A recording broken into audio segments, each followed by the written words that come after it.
ഇന്ന് തന്നെ ഡൗൺലോഡ് ചെയ്യൂ. കാണൂ നിങ്ങളുടെ ഫേവറേറ്റ് ഷോസ്. പണം കൊണ്ട് തന്നെ അയാളുടെ വാമുടി കെട്ടേണ്ടി വരും. ചോദിക്കുന്ന എന്തോ അവന്റെ അണ്ണാക്കിലേക്ക് തിരികെ കയറ്റി വെക്കേണ്ടി വരും. ആർത്തിക്കാരനാ, പറഞ്ഞ തുകയ്ക്ക് എന്നെ സെറ്റിൽ ചെയ്യിക്കണം. അത് എത്രയും പെട്ടെന്ന് തന്നെ വേണം, ഇല്ലെങ്കിൽ തുകയിൽ മാറ്റം വരാം.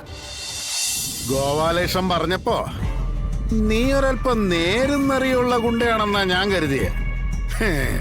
ഇനിയിപ്പൊ നീ എന്നെ കൊല്ലാനായിട്ട് നേരിട്ട് വന്നാലും വേലായുധന് പുല്ലാടാ പുല്ല്. കാരണം നീ ഒരു ഭീരുവാണെന്ന് പറഞ്ഞ് തെളിയിച്ചല്ലോ. എനിക്ക് പണം കിട്ടണം. അല്ലാതെ ഒരു വിട്ടുവീഴ്ചയ്ക്കും വേലായുധം തയ്യാറല്ല.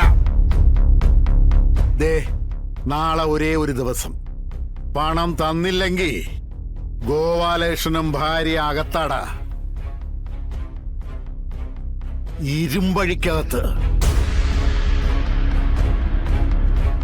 അതുകൊണ്ട് മോൻ ചെല്ലാൻ നോക്ക്.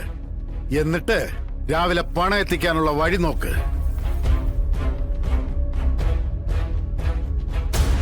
ഇത് അവസാന വാക്കാ?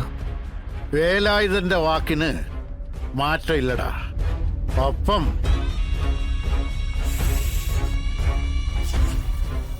പറഞ്ഞത് പ്രവർത്തിക്കുകയും ചെയ്യും. ശരി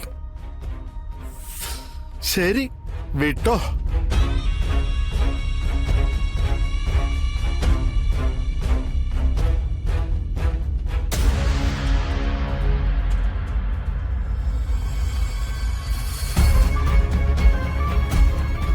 എന്താടാ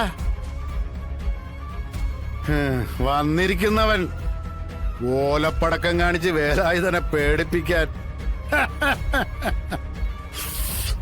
എന്താടാ?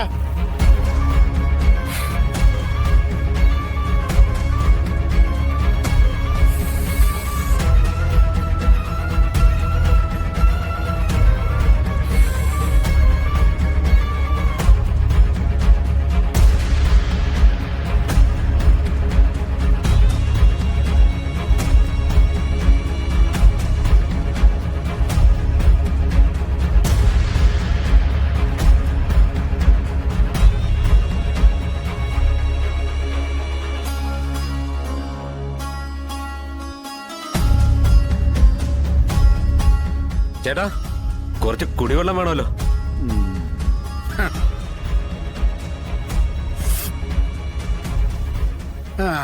അത് ശരി, അവനപ്പ ആളെയും കൂട്ടിയാ വന്നത്.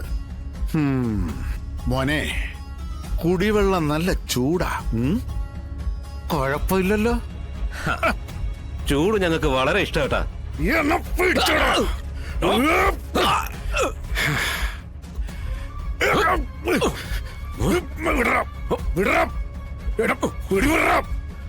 എന്നെ വിടാനാ പറഞ്ഞ?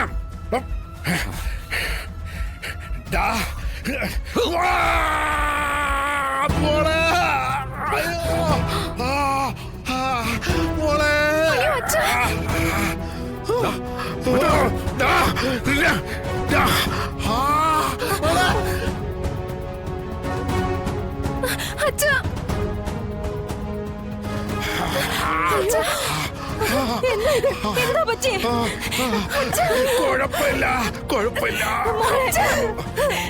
അയ്യോ, ആരാ ഇത് ചെയ്തത്? കുഴപ്പമില്ല. ഏതെങ്കിലും വണ്ടി ഇട്ടൊന്ന് നോക്ക്. അയ്യോ ചേട്ടാ, ആരാ ഇത് ചെയ്തത്? അയ്യോ, എന്റെ ദൈവമേ.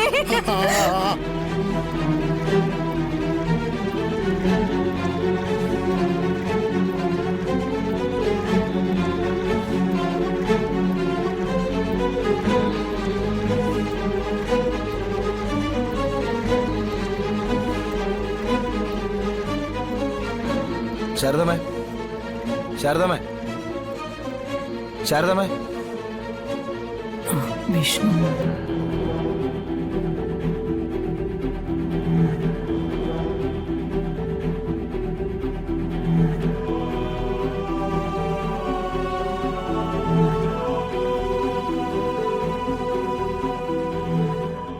ഞാനിപ്പോ വേലായുധനെ കാണാൻ പോയിട്ട് വരിക.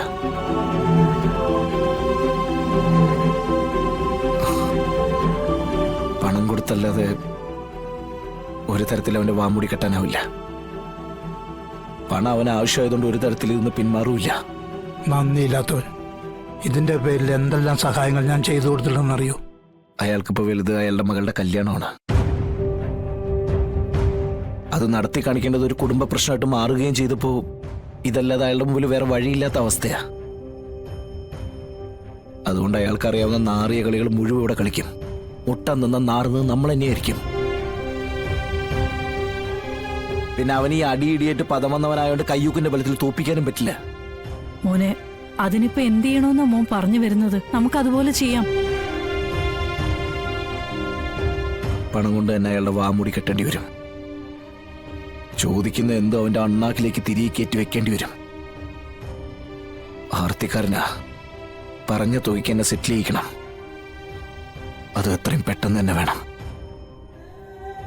ഇല്ലെങ്കിൽ തുകയിൽ മാറ്റം വരാം. അതിപ്പോ ഉടനെ കാശ് കൊടുക്കണമെന്ന് പറയുമ്പോൾ നമ്മൾ എന്ത് ചെയ്യും മോനെ? ബാങ്കിൽ നിന്ന് ലോൺ തരപ്പെട്ട് കിട്ടാതെ അയാൾ പറഞ്ഞ തുക ഒപ്പിക്കാൻ പറ്റില്ലല്ലോ. അപ്പൊ പിന്നെ ഏക വഴി പുറത്തുനിന്ന് പലിശക്ക് എടുക്കുന്നുള്ളതാ. എന്നിട്ട് ലോൺ കിട്ടുമ്പോ പലിശക്കാരെ സെറ്റിൽ ചെയ്താൽ മതിയല്ലോ. അതിന് പെട്ടെന്ന് ഇത്രയും തുകയൊക്കെ എടുത്തു മറിക്കാൻ പറ്റുന്ന ഏത് പലിശക്കാരനാ നമുക്ക് മുന്നിലുള്ളത്? അല്ലെങ്കിൽ തന്നെയും ചോദിച്ച ഇത്രയും വലിയ തുക എന്തുറപ്പിലാ നമുക്കെടുത്ത് തരുന്നേ?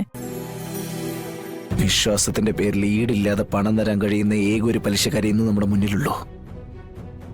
സത്യഭാമ.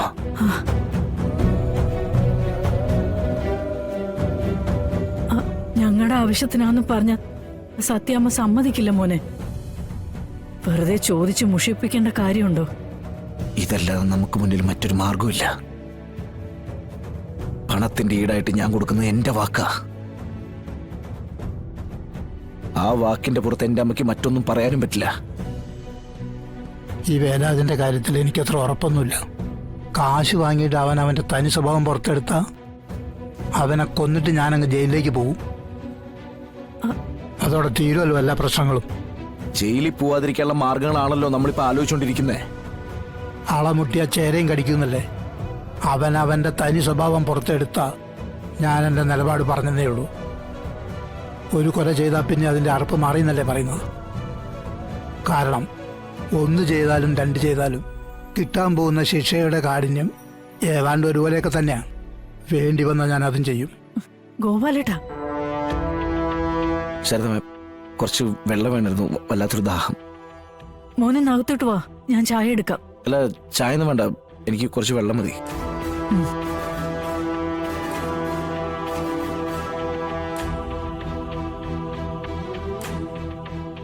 എനിക്ക് വെള്ളം ദാഹിച്ചിട്ടല്ല ശാരദമേ ഞാൻ ഇവിടുന്ന് ഒഴിവാക്കിയതാ.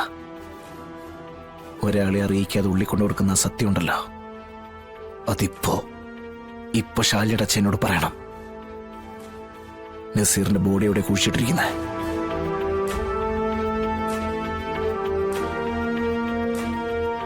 അത് പിന്നെ മോനെ, ശാലിയുടെ അച്ഛൻ പറഞ്ഞു നോക്കൂ. പറയാതെ ഞാൻ ഇവിടുന്ന് പോവില്ല.